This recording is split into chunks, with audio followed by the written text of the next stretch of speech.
ఉంటాయని తెలిసి, హెరాస్మెంట్ ఉంటుందని తెలిసి, కార్యకర్తలకు ఇలాంటి సమయంలోనే ఇంకా తోడుగా అండగా ఉండడానికి ఇంకా శ్రమ పడవలసి వస్తుందని తెలిసి కూడా అశోక్ ముందుకొచ్చినాడు. ఎన్నికలప్పుడు చంద్రబాబు నాయుడు అన్న మాటలు ఏమిటి, ఎన్నికలు అయిపోయిన తర్వాత చంద్రబాబు నాయుడు గారు చేస్తూ ఉన్న పాలన ఏమిటి అని చెప్పి ఏ చిన్న పిల్లాడిని అడిగినా కూడా ఈరోజు రాష్ట్రంలో చెప్పగలుగుతున్నాడు. ఎన్నికలప్పుడు ఆయన చెప్పిన మాటలు చూస్తే జగన్ ఇచ్చేటివి అన్నీ చేస్తాను, కాక సూపర్ 6 సూపర్ 7లు అని చెప్పాడు. ఎన్నికలు అయిపోయాయి, చంద్రబాబు నాయుడు గారి మేనిఫెస్టో చెత్తబుట్టలోకి వెళ్ళిపోయింది. కరెక్ట్గా ఇవే మాటలు ఎన్నికలప్పుడు మొత్తుకొని చెప్పిన ప్రతి మీటింగ్లో, చంద్రబాబు నాయుడు గారిని నమ్మడము అని అంటే పులి నోట్లో తలకాయ పెట్టడమే స్వామి అని చెప్పి మొత్తుకొని చెప్పిన నేను ఎన్నికలకు ముందు. అయినా కూడా చంద్రబాబు నాయుడు గారి అబద్ధాలకు మోసాలకు ఏదో పొరపాటున కాస్త తలొగ్గడం జరిగింది. ఈరోజు ఎన్నికలు అయిపోయాయి, 2 ఏళ్ళు అయిపోయింది, 3వ బడ్జెట్ కూడా ప్రవేశపెట్టినాడు. ఇక మిగిలినటి 2 బడ్జెట్లు. ఈరోజు పరిస్థితి ఏమిటి అని చెప్పి చూస్తే, జగన్ ఉన్నప్పుడు ఇస్తా ఉన్న అన్ని స్కీములు రద్దయిపోయినాయి. జగన్ ఇస్తాడన్న స్కీములు కాక సూపర్ 6 సూపర్ 7 అన్నోడు ఎన్నికలు అయిపోయిన 2 ఏళ్ళ తర్వాత పరిస్థితి ఏమిటి అని చెప్పి చూస్తే, జగన్ ఇస్తా ఉన్న స్కీములన్నీ పూర్తిగా రద్దయిపోయినాయి. ఈయన సూపర్ 6 సూపర్ 7 అని చెప్పి ఇస్తాననేటివన్నీ కూడా మోసాలుగా తేలిపోయినాయి. మన హయాంలో మనం దాదాపుగా 3,30,000 కోట్ల రూపాయలు మనం అప్పులు తెస్తే, 5 ఏళ్ళు కలిపి 3,30,000 కోట్లు అప్పు చేస్తే, అందులో 2,73,000 కోట్లు నేరుగా బటన్లు నొక్కడం, నా అక్క చెల్లెమ్మల కుటుంబ సభ్యుల ఖాతాల్లోకి నేరుగా వెళ్ళిపోవడం.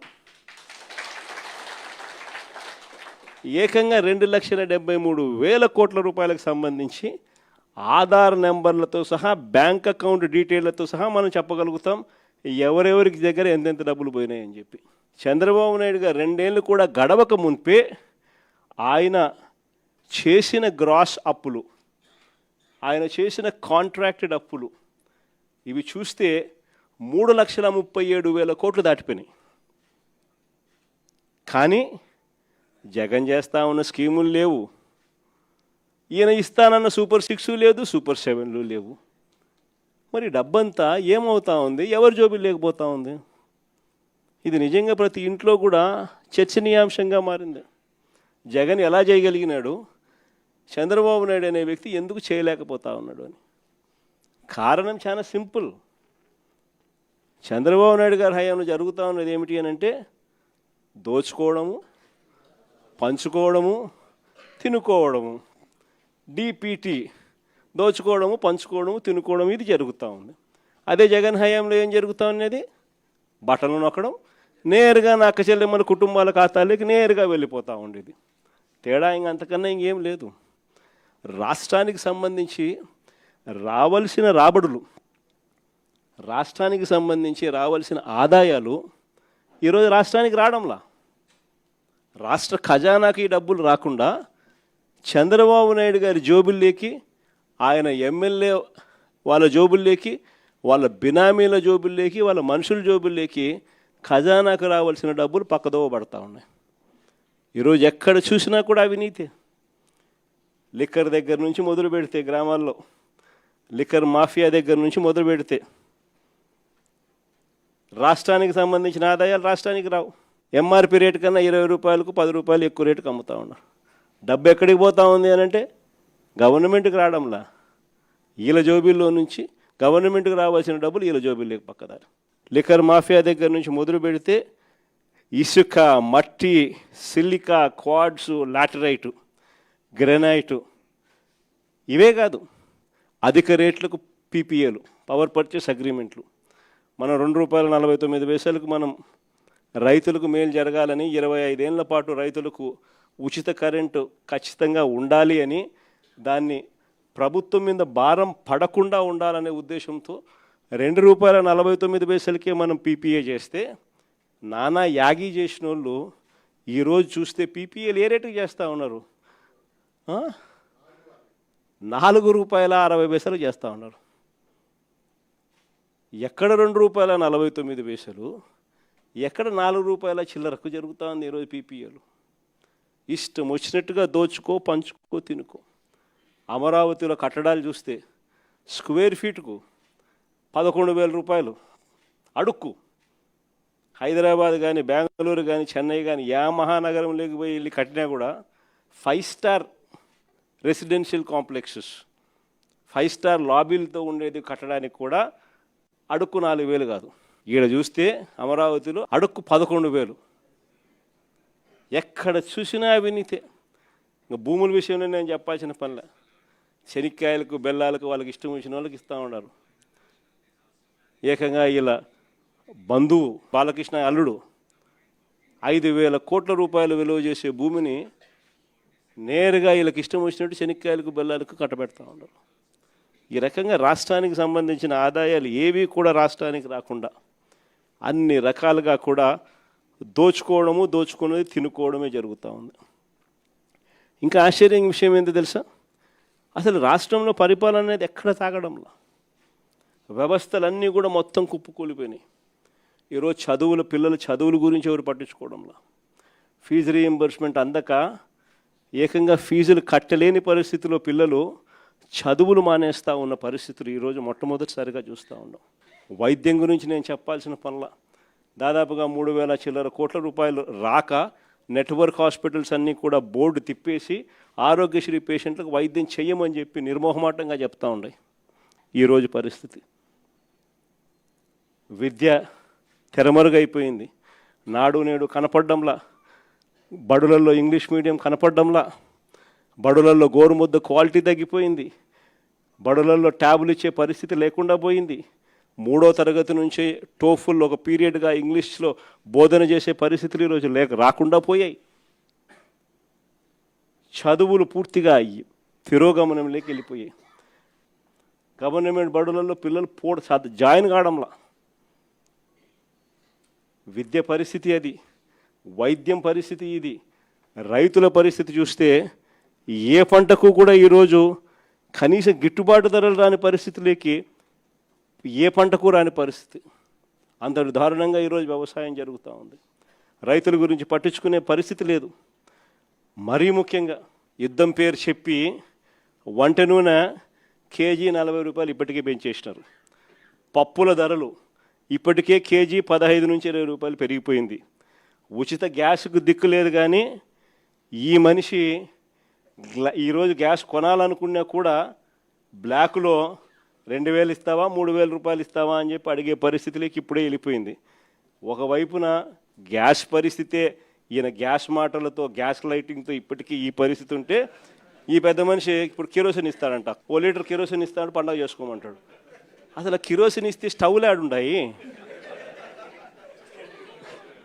అందరికీ గ్యాస్ స్టవ్లు ఉన్న పరిస్థితి నుంచి ఇప్పుడు కిరోసిన్ స్టవ్లు కిరోసిన్ స్టవ్లు లేవు. ఈయన 1 లీటర్ కిరోసిన్ ఇస్తా, పండగ చేసుకోమంటాడు. యుద్ధం పేరు చెప్పి గుడ్ల రేట్లు కూడా పడిపోయిన పరిస్థితిలో ఈరోజు రైతు అల్లాడుతూ ఉన్నాడు. మొక్కజొన్న క్వింటాలు 1,400 కొనే నాతుడు లేడు. కొక్కోకు ధర లేదు, శనగ పంటకు ధర లేదు, అరటి పంటకు ధర లేదు, టమాటో పంటకు ధర లేదు. రైతుల పరిస్థితి ఇది. అయినా పాలన మీద ఏమాత్రం ధ్యాస లేదు. ఈ మనిషి చంద్రబాబు నాయుడు గారి పాలనలో ఈరోజు పాలనంతా ఒకవైపు ఇట్లా కనపడుతూ ఉంటుంది. మాటలు చూస్తే మాత్రం కోటలు దాటుతాయి. ఈ మధ్యకాలంలో మీ అందరికీ కూడా గుర్తుండే ఉంటుంది. మిట్టల్ స్టీల్ అని చెప్పి, నక్కపల్లిలో మిట్టల్ స్టీల్ అని చెప్పి ఆయనేది ఇచ్చినట్టుగా దానికి బిల్డప్ ఇస్తూ, దానికి ఒక అడ్వర్టైజ్మెంట్ ఇస్తూ దానికి ఈ మధ్యకాలంలో పెట్టాడు. నాకు ఆశ్చర్యం అనిపించింది. అసలు అయ్యే చంద్రబాబు నాయుడు క్రెడిట్ చోరీకైనా, క్రెడిట్ దోపిడీకైనా ఒక హద్దు పొద్దు ఉండాలి. ఇదే మిట్టల్, ఇదే ఆదిత్య మిట్టల్ ఇదే మిట్టల్ వాళ్ళు, నేను డావోస్ 2022లో డావోస్ పోయినప్పుడు నన్ను కలిసినారు. కలిసి వాళ్ళు అప్పట్లోనే గ్రీన్కో ప్రాజెక్టులో దాదాపుగా 4,800 కోట్ల రూపాయలు కర్నూలులో కడతా ఉన్న పంప్ స్టోరేజ్ ప్రాజెక్టులో భాగం తీసుకొని గ్రీన్కోలో 4,800 కోట్ల రూపాయలు పెట్టుబడులు పెట్టడానికి ఆ రోజుల్లో డావోస్లో అప్పుడే నా సమక్షంలోనే అవగాహన కుదురుంది. అది కాక అప్పట్లోనే ఎస్ఆర్ స్టీల్ వీళ్ళు కొనుగోలు చేసి దాంట్లో ఎక్స్పాన్షన్ కూడా పోతూ 1,000 కోట్ల రూపాయలు పెట్టుబడి పెట్టేదానికి కూడా ఆ రోజే నా సమక్షంలోనే అది కూడా జరిగింది. ఇది కాక వీళ్ళను కొత్త స్టీల్ ప్లాంట్ పెట్టడానికి అడుగులు ముందుకు వేయండి అని చెప్పి ఆహ్వానించింది నేను రాష్ట్రానికి. ఆహ్వానించి రమ్మని చెప్పి వాళ్ళని చెప్పి వాళ్ళు అధికారులకు కూడా చెప్పిన వాళ్ళు వస్తున్నారు, వాళ్ళకి ఎక్కడెక్కడ మనం భూములు ఇవ్వగలుగుతామో చూపించండి అని చెప్పి వాళ్ళు రావడము. మన అధికారులు ఫస్ట్ కాకినాడ SCZలో భూములు చూపించినారు, తర్వాత మూలపేటలో వీళ్ళు రావడానికి భూములు చూపించారు, తర్వాత నక్కపల్లిలో మన హయాంలోనే వీళ్ళకి భూములు చూపించినారు. చూపించిన తర్వాత నక్కపల్లిలో వీళ్ళు ఎన్నికలకు మునిపే రావడము, నక్కపల్లిలో భూములు కూడా చూసుకోవడము, భూములు వాళ్ళకు నచ్చడము, అక్కడ ఆల్రెడీ అప్పటికే APIC భూములు మన దగ్గర ఉన్నాయి. ఆ భూముల్లో నుంచి వీళ్ళకి 2,200 ఎకరాలు మనం అప్పటికే సూత్రప్రాయంగా వీళ్ళకి ఇవ్వడం కూడా జరిగింది. సూత్రప్రాయంగా ఇచ్చేదానికి అడుగులు ముందుకు కూడా వేశాం. ఈ లోపల ఎన్నికల కోడ్ వచ్చింది. ఇది జరిగింది. ఇక్కడ చూస్తే ఎన్నికలు అయిపోయిన తర్వాత చంద్రబాబు నాయుడు గారు మనం అంత దూరం తీసుకొచ్చిన ప్రక్రియను ముందుకు తీసుకుపోయినట్టు అంతే ఈయన చేసింది. ఓ జూమ్ కాల్ పెట్టుకున్నాడు, మాట్లాడినాడు, అంతే. ఇప్పుడు చూస్తే పేపర్ చూస్తే ఏమనిపిస్తుంది, అసలు మిట్టలనేవాడు చంద్రబాబు నాయుడు సుందర ముఖార విందాన్ని చూసి వచ్చినట్టుగా బిల్డప్. ఆ గూగుల్ కూడా అంతే, ఆ గూగుల్ కూడా అప్పుడు కూడా అంతే. అదాన్ని తీసుకొచ్చింది మనం, గూగుల్ను తీసుకొచ్చింది మనం, ఏదన్నా చూసుకో. చివరికి ఆశ్చర్యం కలిగించే విషయం ఏమిటనంటే ఇదే నక్కపల్లిలో 2023లోనే మనకు బల్క్ డ్రగ్ పార్కు 13 రాష్ట్రాలతో మనం పోటీపడి కేంద్ర ప్రభుత్వం కూడా బల్క్ డ్రగ్ పార్కు కట్టడానికి సహాయ సహకారాలు అందించేందుకు 1,000 కోట్ల రూపాయల డబ్బులు కూడా ఇచ్చేందుకు కూడా ముందుకు వచ్చి వాళ్ళు అడుగులు ముందుకు వేసినారు 2023లోనే. మనకు అది నక్కపల్లిలో దానికి సంబంధించిన ల్యాండ్ కూడా వాళ్ళకు చూపించి 13 రాష్ట్రాలతో పోటీపడి మనం బల్క్ డ్రగ్ పార్క్ కూడా తీసుకొచ్చినాం రాష్ట్రానికి. ఇప్పటికీ 2023లో పార్క్ తీసుకొచ్చినాము. ఇప్పుడు చంద్రబాబు నాయుడు వచ్చి 2 సంవత్సరాలు అయిపోయింది. ఇప్పటికీ ఆ బల్క్ డ్రగ్ పార్కు అడుగులు ముందుకు పడ్డంలా కొన్ని లక్షల కోట్ల పెట్టుబడులు, కొన్ని వేల ఉద్యోగాలు కార్యక్రమం దానివల్ల జరుగుతుంది. అట్లాంటిది అక్కడ కూడా అడుగులు ముందుకు వేయడంలా వెనక్కి పోయింది. దాన్ని మళ్ళీ కాంప్లికేట్ చేస్తూ అక్కడ ఉన్న ల్యాండ్ సరిపోతుంది, ఆ ల్యాండ్ సరిపోదని చెప్పి ఇంకా ఎక్కువ ల్యాండ్ కావాలని చెప్పి ఇంకా అడుగులు ముందుకు వేసినారు. వేసేసరికి కథ రివర్స్ అయింది. ఇట్లా ప్రతి దాంట్లోనూ కూడా అడుగులు ముందుకు వేయాల్సిన చోట ఈయనే కాంప్లికేషన్స్ క్రియేట్ చేస్తాడు, చేసి ఈయనే దాన్ని వెనక్కి తీసుకొని పోతాడు. ఇంతెందుకు, మన హయాంలోనే 3 పోర్టులు కడతా ఉన్నాం. మీ అందరికీ కూడా తెలిసిందే. రామాయపట్నం పోర్టు దాదాపుగా 80% మన హయాంలోనే పూర్తి చేసినాం. ఇంకా ఈ మిగిలింది 20%. మూలపేటలో మన హయాంలోనే పోర్టు 30% పూర్తి చేసినాం. మన హయాంలోనే ల్యాండ్లు పూర్తి చేసినాం, పర్మిషన్లు పూర్తి చేసినాం, ఫైనాన్షియల్ క్లోజర్ పూర్తి చేసినాం, డబ్బులకు ఇబ్బంది లేకోకుండా దానికి సపరేట్ బ్యాంక్ అకౌంట్ క్రియేట్ చేసి సపరేట్గా దానికి లోన్ శాంక్షన్ చేసి సపరేట్గా దానికోసం చేసినాం. మూలపేట అయినా, రామాయపట్నం పోర్ట్ అయినా, లేదా మచిలీపట్నం పోర్ట్ అయినా. మచిలీపట్నం కూడా 30% పూర్తి అయిపోయింది మన హయాంలోనే. ఈ రోజుకి 2 ఏళ్ళు అయిపోయింది. అన్ని చోట్ల పనులు ఆపేసినాడు. వీళ్ళకి సంబంధించిన వాళ్ళకి సబ్ కాంట్రాక్ట్లు, వీళ్ళకి సంబంధించిన వాళ్ళకే వాళ్ళని తప్పించి కాంట్రాక్ట్, వీళ్ళకి సంబంధించిన వాళ్ళకి కాంట్రాక్ట్లు ఇప్పించుకోవడంతో కనీసం అదన్న పనులు జరుగుతున్నాయంటే లేదు, అది కూడా అయిపోయినాయి. ఏమంటే తొందరగా పని అయిపోతే జగన్ క్రెడిట్ వస్తుంది కాబట్టి పని ఆపు. పనులు ఆపి ఆడ చుట్టుపక్కల భూములు మళ్ళా వీళ్ళ మనుషుల చేత కొనుగోలు చేయించే కార్యక్రమాలు. మచిలీపట్నంలో వాళ్ళు మొత్తుకుంటున్నారు. ఉన్నదానికి ఆల్రెడీ ల్యాండ్ ఇచ్చినాం, ఆల్రెడీ పోర్టు జరుగుతూ ఉంది. చెన్నైలో పోర్టు ఎన్ని ఎకరాల్లో ఉంది చెన్నైలో పోర్టు. ఇక్కడ వీళ్ళకు 2,000 ఎకరాల్లో పోర్టు కడతారు, పైన ఇచ్చినాం. పోర్టు కడతా ఉన్నారు, ఆపేసినాడు. ఇంకా ల్యాండ్ అక్విజిషన్ చేయాలంట. వీళ్ళ బినామీలందరినీ పంపించినాడు, భూములు కొనుగోలు చేసే కార్యక్రమం చేస్తూ ఉన్నాడు. దాని తర్వాత దాన్ని మొదలు పెడతాడంట. ప్రతి అడుగులోనూ కూడా నాకేంది అనే పద్ధతిలో రాష్ట్రాన్ని దోచుకోవడంతోనే ఈరోజు ఎక్కడ చూసినా కూడా అడుగులు జరగబడుతున్నాయి. ఇలాంటి వాతావరణంలో రేపొద్దున 2029 ఎన్నికలు జరగబోతున్నాయి. ఇంకా మీ అందరికీ కూడా ఇంకొక శుభవార్త ఏమిటి అని అంటే రాష్ట్రంలో సీట్లు కూడా పెరుగుతున్నాయి. 175 కాస్త 263 స్థానాలకు ఏకంగా 50% పెంచి 263 స్థానాలకు పోతున్నాం. పార్లమెంటు స్థానాలు కూడా 25 నుంచి ఏకంగా 38 స్థానాలకు పార్లమెంటు స్థానాలు కూడా పెరుగుతూ ఉన్నాయి. ఎస్సీ ఎస్టీ రిజర్వ్డ్ సీట్లు కూడా 50% పెరుగుతున్నాయి.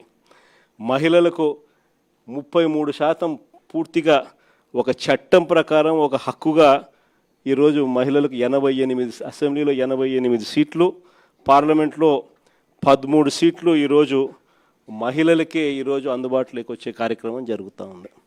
ఇది నిజంగా మహిళా అభ్యున్నతికి మనము ఆ టైంలో మన గవర్నమెంట్ ఉన్నప్పుడు మనం ఏకంగా చట్టం చేసి 50% రిజర్వేషన్లు మహిళలకు లోకల్ బాడీస్లోను, మహిళలకు నామినేటెడ్ పదవుల్లోనూ, మహిళలకు నామినేషన్ మీద ఇచ్చే కాంట్రాక్టుల్లోనూ, టెంపుల్ కమిటీస్లోనూ మహిళలకు ఏకంగా చట్టం చేసి 50% మనం రిజర్వేషన్లు కల్పించిన దానికి ఒక అడుగు ముందుకు వేస్తూ మహిళలకు 33% రిజర్వేషన్స్ ఇస్తూ ఏకంగా ఈరోజు 2029లో మహిళలకు మరిన్ని సీట్లు, మరింత ఎంపవర్మెంటు మహిళలకు కూడా జరగబోతా ఉంది.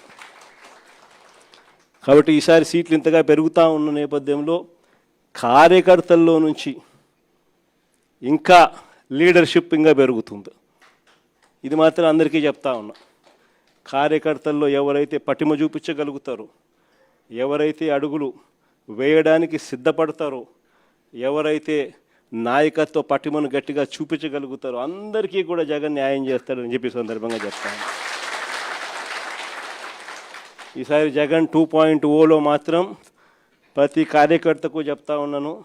బహుశా మనం అధికారంలోకి ఉన్నప్పుడు కోవిడ్ ఉన్నది, మనం అధికారంలో ఉన్నప్పుడు 2 సంవత్సరాలు కోవిడ్ లాంటి విపత్కర పరిస్థితులు ఎప్పుడు ఎదుర్కొని పరిస్థితుల మధ్య బహుశా కార్యకర్తలకు అనుకున్నంత పేరుకు బహుశా నేను న్యాయం చేయలేకపోయి ఉండొచ్చు. పాలన మీద ఎక్కువ ధ్యాస పెట్టాల్సి వచ్చింది, బట్టల మీద ఎక్కువ ధ్యాస పెట్టాల్సి వచ్చింది. కాబట్టి బహుశా అంత ఎక్కువగా చేయలేకపోయి ఉండొచ్చు. కానీ జగన్ 2.0లో మీ అందరికీ కూడా భరోసా ఇస్తా ఉన్నా. జగన్ 2.0లో ప్రజలకు మంచి చేయడమే కాకుండా కార్యకర్తలకు మంచి జరుగుతుంది అని ఖచ్చితంగా చెప్తా ఉన్నా. ప్రజలకు జరిగే మంచి కూడా కార్యకర్తల ద్వారా మీ ద్వారానే జరిగించే కార్యక్రమం కూడా జరుగుతుందని కూడా చెప్తాను. కాబట్టి ఖచ్చితంగా రాబోయేది మంచి రోజులు. చూస్తా కళ్ళు మూసుకొని కళ్ళు తెరిచేసరికి 2 ఏళ్ళు అయిపోయింది. ఇక మిగిలిండేది కేవలం 3 సంవత్సరాలు. ఈ 3 సంవత్సరాల్లో కూడా ఇంకా 1.5 సంవత్సరం ఎలా గడిచిపోయింది అని అంటే ఆ తర్వాత ఎలాగో చివరి 1.5 సంవత్సరం నా పాదయాత్ర కూడా ఎలాగో జరుగుతుంది. ఆ తర్వాత చంద్రబాబు నాయుడు ప్రతిరోజు సినిమా చూపించే కార్యక్రమం ప్రతిరోజు కూడా జరుగుతుంది. కాబట్టి చంద్రబాబు నాయుడు గారు చేసే ఈ రెడ్ బుక్ పాలనైనా, చంద్రబాబు నాయుడు చేసే ఈ అన్యాయాలైనా ఇక టైం దగ్గరకు వచ్చింది. ఆయన గురించి ఇక భయపడాల్సిన అవసరం లేదు. ఆ భయపడే రోజులు ఇంక పోయాయి. ఇక నుంచి చంద్రబాబు నాయుడిని గట్టిగా నిలదీసే కార్యక్రమాలకు శ్రీకారం చుట్టవలసిన రోజులు దగ్గరకు వచ్చినాయని మీ అందరికీ కూడా ఈ సందర్భంగా విన్నవిస్తాను. అద్దంకి నియోజకవర్గం నుంచి వచ్చిన అందరికీ కూడా ముందుగా హృదయపూర్వకంగా వెల్కమ్ తెలియజేస్తా ఉన్నా. ఆ నియోజకవర్గంలో మంత్రి గారికి ఉన్నంత వ్యతిరేకత బహుశా ఏ నియోజకవర్గంలో ఇంకొకరికి ఎవరికి ఆ స్థాయిలో వ్యతిరేకత లేదు. చంద్రబాబు నాయుడు గారి మీద తీవ్ర స్థాయిలో వ్యతిరేకత ఈ స్థాయిలో ఉంటే అద్దంకి నియోజకవర్గంలోకి వచ్చేసరికి ఇంకా ఈ స్థాయిలోకి ఇంకా ఎక్కువగా తీవ్రంగా ఉంది. అలాంటి పరిస్థితుల మధ్య ఈసారి ఎన్నికలు జరగబోతూ ఉన్నాయి. ఇలాంటి పరిస్థితుల్లో కూడా ఒక డాక్టరు అశోక్ను మీ అందరికీ కూడా ముందుగానే ఎన్నికలు చాలా దూరంగా ఉండగానే అశోక్ని తీసుకొని రావడం, తాను కూడా డాక్టర్గా మంచి పేరు సంపాదిస్తూ ప్రతిపక్షంలో ఉన్నప్పుడు, అందులో చంద్రబాబు నాయుడు గారి లాంటి రాక్షస రాజ్యంలో యుద్ధం చేస్తూ ఉన్నప్పుడు కేసులు ఉంటాయని తెలిసి, హెరాస్మెంట్ ఉంటుందని తెలిసి, కార్యకర్తలకు ఇలాంటి సమయంలోనే ఇంకా తోడుగా అండగా ఉండడానికి ఇంకా శ్రమ పడవలసి వస్తుందని తెలిసి కూడా అశోక్ ముందుకొచ్చినాడు. ఎన్నికలప్పుడు చంద్రబాబు నాయుడు అన్న మాటలు ఏమిటి, ఎన్నికలు అయిపోయిన తర్వాత చంద్రబాబు నాయుడు గారు చేస్తూ ఉన్న పాలన ఏమిటి అని చెప్పి ఏ చిన్న పిల్లాడిని అడిగినా కూడా ఈరోజు రాష్ట్రంలో చెప్పగలుగుతున్నాడు. ఎన్నికలప్పుడు ఆయన చెప్పిన మాటలు చూస్తే జగన్ ఇచ్చేటివి అన్నీ చేస్తాను, కాక సూపర్ 6 సూపర్ 7లు అని చెప్పాడు. ఎన్నికలు అయిపోయాయి, చంద్రబాబు నాయుడు గారి మేనిఫెస్టో చెత్తబుట్టలోకి వెళ్ళిపోయింది. కరెక్ట్గా ఇవే మాటలు ఎన్నికలప్పుడు మొత్తుకొని చెప్పిన ప్రతి మీటింగ్లో, చంద్రబాబు నాయుడు గారిని నమ్మడము అని అంటే పులి నోట్లో తలకాయ పెట్టడమే స్వామి అని చెప్పి మొత్తుకొని చెప్పిన నేను ఎన్నికలకు ముందు. అయినా కూడా చంద్రబాబు నాయుడు గారి అబద్ధాలకు మోసాలకు ఏదో పొరపాటున కాస్త తలొగ్గడం జరిగింది. ఈరోజు ఎన్నికలు అయిపోయాయి, 2 ఏళ్ళు అయిపోయింది, 3వ బడ్జెట్ కూడా ప్రవేశపెట్టినాడు. ఇక మిగిలినటి 2 బడ్జెట్లు. ఈరోజు పరిస్థితి ఏమిటి అని చెప్పి చూస్తే, జగన్ ఉన్నప్పుడు ఇస్తా ఉన్న అన్ని స్కీములు రద్దయిపోయినాయి. జగన్ ఇస్తాడన్న స్కీములు కాక సూపర్ 6 సూపర్ 7 అన్నోడు ఎన్నికలు అయిపోయిన 2 ఏళ్ళ తర్వాత పరిస్థితి ఏమిటి అని చెప్పి చూస్తే, జగన్ ఇస్తా ఉన్న స్కీములన్నీ పూర్తిగా రద్దయిపోయినాయి. ఈయన సూపర్ 6 సూపర్ 7 అని చెప్పి ఇస్తాననేటివన్నీ కూడా మోసాలుగా తేలిపోయినాయి.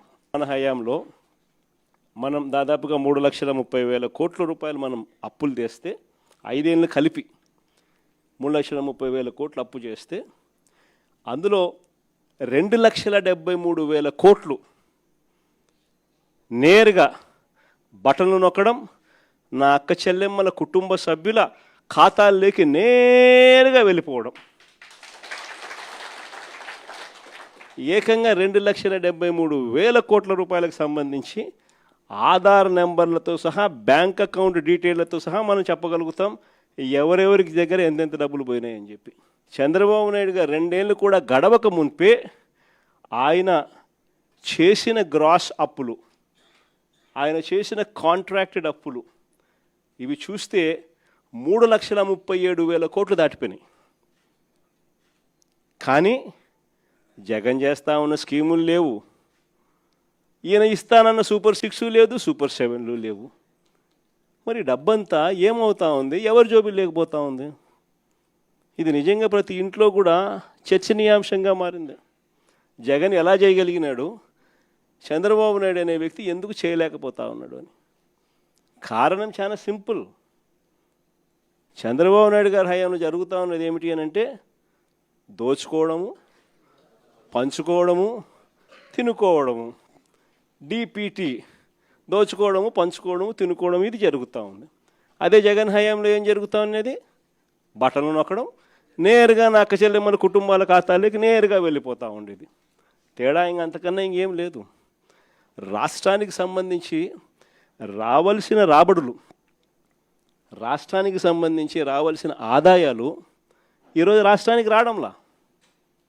రాష్ట్ర ఖజానాకి ఈ డబ్బులు రాకుండా చంద్రబాబు నాయుడు గారి జోబుల్లోకి, ఆయన ఎమ్మెల్యే వాళ్ళ జోబుల్లోకి, వాళ్ళ బినామీల జోబుల్లోకి, వాళ్ళ మనుషుల జోబుల్లోకి ఖజానాకు రావాల్సిన డబ్బులు పక్కదోవ పడతా ఉన్నాయి. ఈరోజు ఎక్కడ చూసినా కూడా అవినీతి. లిక్కర్ దగ్గర నుంచి మొదలు పెడితే, గ్రామాల్లో లిక్కర్ మాఫియా దగ్గర నుంచి మొదలు పెడితే, రాష్ట్రానికి సంబంధించిన ఆదాయాలు రాష్ట్రానికి రావు. ఎంఆర్పి రేటు కన్నా 20 రూపాయలకు 10 రూపాయలు ఎక్కువ రేటుకి అమ్ముతూ ఉన్నారు. డబ్బు ఎక్కడికి పోతా ఉంది అని అంటే గవర్నమెంట్కి రావడంలా, వీళ్ళ జోబీల్లో నుంచి గవర్నమెంట్కి రావాల్సిన డబ్బులు వీళ్ళ జోబీల్లోకి పక్కదారు. లిక్కర్ మాఫియా దగ్గర నుంచి మొదలు పెడితే ఇసుక, మట్టి, సిలికా, క్వాడ్స్, లాటరైటు, గ్రెనైటు, ఇవే కాదు అధిక రేట్లకు పీపీఏలు, పవర్ పర్చేస్ అగ్రిమెంట్లు. మనం 2 రూపాయల 49 పైసలకు మనం రైతులకు మేలు జరగాలని 25 ఏళ్ల పాటు రైతులకు ఉచిత కరెంటు ఖచ్చితంగా ఉండాలి అని దాన్ని ప్రభుత్వం మీద భారం పడకుండా ఉండాలనే ఉద్దేశంతో ₹2.49 మనం పీపీఏ చేస్తే నానా యాగి చేసిన వాళ్ళు ఈరోజు చూస్తే పీపీఏలు ఏ రేటుకి చేస్తూ ఉన్నారు? ₹4.60 చేస్తూ ఉన్నారు. ఎక్కడ ₹2.49, ఎక్కడ ₹4 చిల్లరకు జరుగుతూ ఉంది ఈరోజు పీపీఏలు. ఇష్టం వచ్చినట్టుగా దోచుకో, పంచుకో, తినుకో. అమరావతిలో కట్టడాలు చూస్తే స్క్వేర్ ఫీట్కు ₹11,000 అడుక్కు. హైదరాబాద్ కానీ, బెంగళూరు కానీ, చెన్నై కానీ యా మహానగరంలోకి పోయి వెళ్ళి కట్టినా కూడా 5 స్టార్ రెసిడెన్షియల్ కాంప్లెక్సెస్, 5 స్టార్ లాబీలతో ఉండేది కట్టడానికి కూడా అడుక్కు 4,000 కాదు. ఈడ చూస్తే అమరావతిలో అడుక్కు 11,000. ఎక్కడ చూసినా అవినీతే. ఇంకా భూముల విషయంలో నేను చెప్పాల్సిన పనిలే. శనిక్కాయలకు, బెల్లాలకు వాళ్ళకి ఇష్టం వచ్చిన వాళ్ళకి ఇస్తూ ఉన్నారు. ఏకంగా ఇలా బంధువు బాలకృష్ణ అల్లుడు 5,000 కోట్ల రూపాయలు విలువ చేసే భూమిని నేరుగా వీళ్ళకి ఇష్టం వచ్చినట్టు శనిక్కాయలకు, బెల్లాలకు కట్టబెడతా ఉన్నారు. ఈ రకంగా రాష్ట్రానికి సంబంధించిన ఆదాయాలు ఏవి కూడా రాష్ట్రానికి రాకుండా అన్ని రకాలుగా కూడా దోచుకున్నది తినుకోవడమే జరుగుతూ ఉంది. ఇంకా ఆశ్చర్యం విషయం ఏంటో తెలుసా? అసలు రాష్ట్రంలో పరిపాలన అనేది ఎక్కడ సాగడంలా, వ్యవస్థలన్నీ కూడా మొత్తం కుప్పకూలిపోయినాయి. ఈరోజు పిల్లల చదువుల గురించి ఎవరు పట్టించుకోవడంలా, ఫీజు రీయింబర్స్మెంట్ అందక ఏకంగా ఫీజులు కట్టలేని పరిస్థితిలో పిల్లలు చదువులు మానేస్తూ ఉన్న పరిస్థితులు ఈరోజు మొట్టమొదటిసారిగా చూస్తూ ఉన్నాం. వైద్యం గురించి నేను చెప్పాల్సిన పనుల దాదాపుగా 3,000 చిల్లర కోట్ల రూపాయలు రాక నెట్వర్క్ హాస్పిటల్స్ అన్నీ కూడా బోర్డు తిప్పేసి ఆరోగ్యశ్రీ పేషెంట్లకు వైద్యం చెయ్యమని చెప్పి నిర్మోహమాటంగా చెప్తూ ఉన్నాయి. ఈరోజు పరిస్థితి విద్య తెరమరుగైపోయింది. నాడు నేడు కనపడ్డంలా, బడులలో ఇంగ్లీష్ మీడియం కనపడ్డంలా, బడులలో గోరుముద్ద క్వాలిటీ తగ్గిపోయింది, బడులలో ట్యాబులు ఇచ్చే పరిస్థితి లేకుండా పోయింది. 3వ తరగతి నుంచే టోఫుల్ ఒక పీరియడ్గా ఇంగ్లీష్లో బోధన చేసే పరిస్థితులు ఈరోజు రాకుండా పోయాయి. చదువులు పూర్తిగా తిరోగమనంలోకి వెళ్ళిపోయాయి. గవర్నమెంట్ బడులలో పిల్లలు జాయిన్ కావడంలా. విద్య పరిస్థితి అది, వైద్యం పరిస్థితి ఇది. రైతుల పరిస్థితి చూస్తే ఏ పంటకు కూడా ఈరోజు కనీస గిట్టుబాటు ధరలు రాని పరిస్థితులకి ఏ పంటకు రాని పరిస్థితి. అంత దారుణంగా ఈరోజు వ్యవసాయం జరుగుతూ ఉంది. రైతుల గురించి పట్టించుకునే పరిస్థితి లేదు. మరీ ముఖ్యంగా యుద్ధం పేరు చెప్పి వంట నూనె కేజీ ₹40 ఇప్పటికే పెంచేసినారు. పప్పుల ధరలు ఇప్పటికే కేజీ ₹15 నుంచి ₹20 పెరిగిపోయింది. ఉచిత గ్యాస్కు దిక్కు లేదు. కానీ ఈ మనిషి ఈరోజు గ్యాస్ కొనాలనుకున్నా కూడా బ్లాక్లో 2,000 ఇస్తావా, ₹3,000 ఇస్తావా అని చెప్పి అడిగే పరిస్థితిలోకి ఇప్పుడే వెళ్ళిపోయింది. ఒకవైపున గ్యాస్ పరిస్థితే, ఈయన గ్యాస్ మాటలతో, గ్యాస్ లైటింగ్తో ఇప్పటికీ ఈ పరిస్థితి ఉంటే, ఈ పెద్ద మనిషి ఇప్పుడు కిరోసిన్ ఇస్తాడంట. 1 లీటర్ కిరోసిన్ ఇస్తాడు, పండగ చేసుకోమంటాడు. అసలు కిరోసిన్ ఇస్తే స్టవ్లు ఆడుంటాయి. అందరికీ గ్యాస్ స్టవ్లు ఉన్న పరిస్థితి నుంచి ఇప్పుడు కిరోసిన్ స్టవ్లు కిరోసిన్ స్టవ్లు లేవు. ఈయన 1 లీటర్ కిరోసిన్ ఇస్తా, పండగ చేసుకోమంటాడు. యుద్ధం పేరు చెప్పి గుడ్ల రేట్లు కూడా పడిపోయిన పరిస్థితిలో ఈరోజు రైతు అల్లాడుతూ ఉన్నాడు. మొక్కజొన్న క్వింటాలు 1,400 కొనే నాతుడు లేడు. కొక్కోకు ధర లేదు, శనగ పంటకు ధర లేదు, అరటి పంటకు ధర లేదు, టమాటో పంటకు ధర లేదు. రైతుల పరిస్థితి ఇది. అయినా పాలన మీద ఏమాత్రం ధ్యాస లేదు. ఈ మనిషి చంద్రబాబు నాయుడు గారి పాలనలో ఈరోజు పాలనంతా ఒకవైపు ఇట్లా కనపడుతూ ఉంటుంది. మాటలు చూస్తే మాత్రం కోటలు దాటుతాయి. ఈ మధ్యకాలంలో మీ అందరికీ కూడా గుర్తుండే ఉంటుంది. మిట్టల్ స్టీల్ అని చెప్పి, నక్కపల్లిలో మిట్టల్ స్టీల్ అని చెప్పి ఆయనేది ఇచ్చినట్టుగా దానికి బిల్డప్ ఇస్తూ, దానికి ఒక అడ్వర్టైజ్మెంట్ ఇస్తూ దానికి ఈ మధ్యకాలంలో పెట్టాడు. నాకు ఆశ్చర్యం అనిపించింది. అసలు అయ్యే చంద్రబాబు నాయుడు క్రెడిట్ చోరీకైనా, క్రెడిట్ దోపిడీకైనా ఒక హద్దు పొద్దు ఉండాలి. ఇదే ఆదిత్య మిట్టల్ వాళ్ళు నేను డావోస్ 2022లో డావోస్ పోయినప్పుడు నన్ను కలిసినారు. కలిసి వాళ్ళు అప్పట్లోనే గ్రీన్కో ప్రాజెక్టులో దాదాపుగా 4,800 కోట్ల రూపాయలు కర్నూలులో కడతా ఉన్న పంప్ స్టోరేజ్ ప్రాజెక్టులో భాగం తీసుకొని గ్రీన్కోలో 4,800 కోట్ల రూపాయలు పెట్టుబడులు పెట్టడానికి ఆ రోజుల్లో డావోస్లో అప్పుడే నా సమక్షంలోనే అవగాహన కుదిరింది. అది కాక అప్పట్లోనే ఎస్ఆర్ స్టీల్ వీళ్ళు కొనుగోలు చేసి దాంట్లో ఎక్స్పాన్షన్ కూడా పోతూ 1,000 కోట్ల రూపాయలు పెట్టుబడి పెట్టేదానికి కూడా ఆ రోజే నా సమక్షంలోనే అది కూడా జరిగింది. ఇది కాక వీళ్ళను కొత్త స్టీల్ ప్లాంట్ పెట్టడానికి అడుగులు ముందుకు వేయండి అని చెప్పి ఆహ్వానించింది నేను.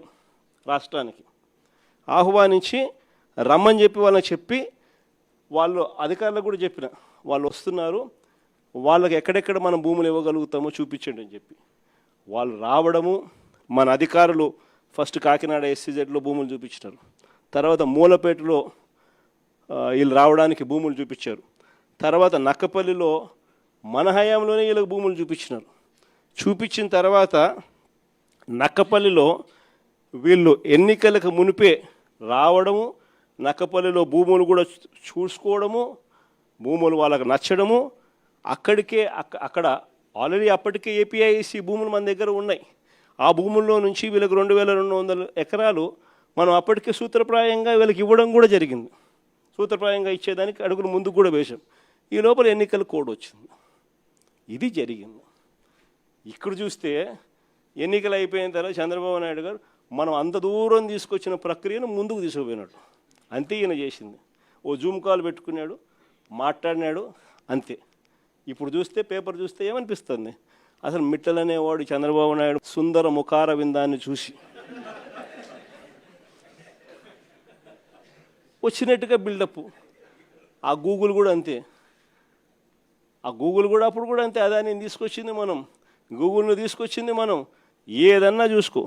చివరికి ఆశ్చర్యం కలిగించే విషయం ఏమిటనంటే ఇదే నక్కపల్లిలో 2023లోనే మనకు బల్క్ డ్రగ్ పార్కు 13 రాష్ట్రాలతో మనం పోటీపడి కేంద్ర ప్రభుత్వం కూడా బల్క్ డ్రగ్ పార్కు కట్టడానికి సహాయ సహకారాలు అందించేందుకు 1,000 కోట్ల రూపాయలు డబ్బులు కూడా ఇచ్చేందుకు కూడా ముందుకు వచ్చి వాళ్ళు అడుగులు ముందుకు వేసినారు 2023లోనే. మనకు అది నక్కపల్లిలో దానికి సంబంధించిన ల్యాండ్ కూడా వాళ్ళకు చూపించి 13 రాష్ట్రాలతో పోటీపడి మనం బల్క్ డ్రగ్ పార్క్ కూడా తీసుకొచ్చినాం రాష్ట్రానికి.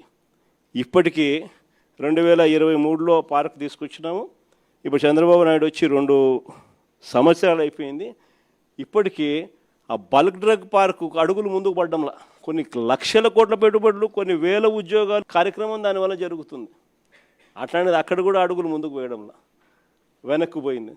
దాన్ని మళ్ళీ కాంప్లికేట్ చేస్తూ అక్కడ ఉన్న ల్యాండ్ సరిపోతుంది, ఆ ల్యాండ్ సరిపోదని చెప్పి ఇంకా ఎక్కువ ల్యాండ్ కావాలని చెప్పి ఇంకా అడుగులు ముందుకు వేసినారు. వేసేసరికి కథ రివర్స్ అయింది. ఇట్లా ప్రతి దాంట్లోనూ కూడా అడుగులు ముందుకు వేయాల్సిన చోట ఈయనే కాంప్లికేషన్స్ క్రియేట్ చేస్తాడు, చేసి ఈయనే దాన్ని వెనక్కి తీసుకొని పోతాడు. ఇంతెందుకు, మన హయాంలోనే 3 పోర్టులు కడతా ఉన్నాం. మీ అందరికీ కూడా తెలిసిందే. రామాయపట్నం పోర్టు దాదాపుగా 80% మన హయాంలోనే పూర్తి చేసినాం. ఇంకా ఈ మిగిలింది 20%. మూలపేటలో మన హయాంలోనే పోర్టు 30% పూర్తి చేసినాం. మన హయాంలోనే ల్యాండ్లు పూర్తి చేసినాం, పర్మిషన్లు పూర్తి చేసినాం, ఫైనాన్షియల్ క్లోజర్ పూర్తి చేసినాం, డబ్బులకు ఇబ్బంది లేకోకుండా దానికి సపరేట్ బ్యాంక్ అకౌంట్ క్రియేట్ చేసి సపరేట్గా దానికి లోన్ శాంక్షన్ చేసి సపరేట్గా దానికోసం చేసినాం. మూలపేట అయినా, రామాయపట్నం పోర్ట్ అయినా, లేదా మచిలీపట్నం పోర్ట్ అయినా. మచిలీపట్నం కూడా 30% పూర్తి అయిపోయింది మన హయాంలోనే. ఈ రోజుకి 2 ఏళ్ళు అయిపోయింది. అన్ని చోట్ల పనులు ఆపేసినాడు.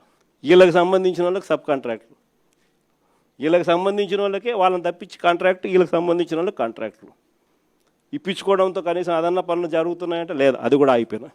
ఏమంటే తొందరగా పని అయిపోతే జగన్ క్రెడిట్ వస్తుంది కాబట్టి పనులు ఆపి ఆడ చుట్టుపక్కల భూములు మళ్ళా వీళ్ళ మనుషుల చేత కొనుగోలు చేయించే కార్యక్రమాలు మచిలీపట్నంలో వాళ్ళు మొత్తుకుంటున్నారు. ఉన్నదానికి ఆల్రెడీ ల్యాండ్ ఇచ్చినాం, ఆల్రెడీ పోర్టు జరుగుతూ ఉంది, చెన్నైలో పోర్టు ఎన్ని ఎకరాల్లో ఉంది చెన్నైలో పోర్టు? ఇక్కడ వీళ్ళకు 2000 ఎకరాల్లో పోర్టు కడతారు, పైన ఇప్పించడం పోర్టు కడతా ఉన్నారు, ఆపేసినాడు. ఇంకా ల్యాండ్ అక్విజిషన్ చేయాలంట.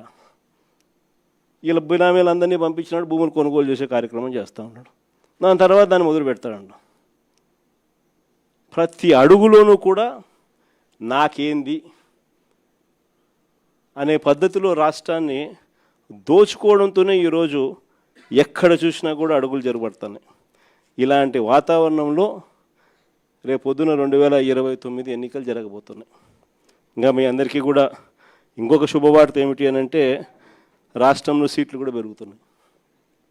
175 కాస్త 263 స్థానాలకు ఏకంగా 50% పెంచి 263 స్థానాలకు పోతున్నాం. పార్లమెంటు స్థానాలు కూడా 25 నుంచి ఏకంగా 38 స్థానాలకు పార్లమెంటు స్థానాలు కూడా పెరుగుతూ ఉన్నాయి. ఎస్సీ ఎస్టీ రిజర్వ్డ్ సీట్లు కూడా 50% పెరుగుతున్నాయి.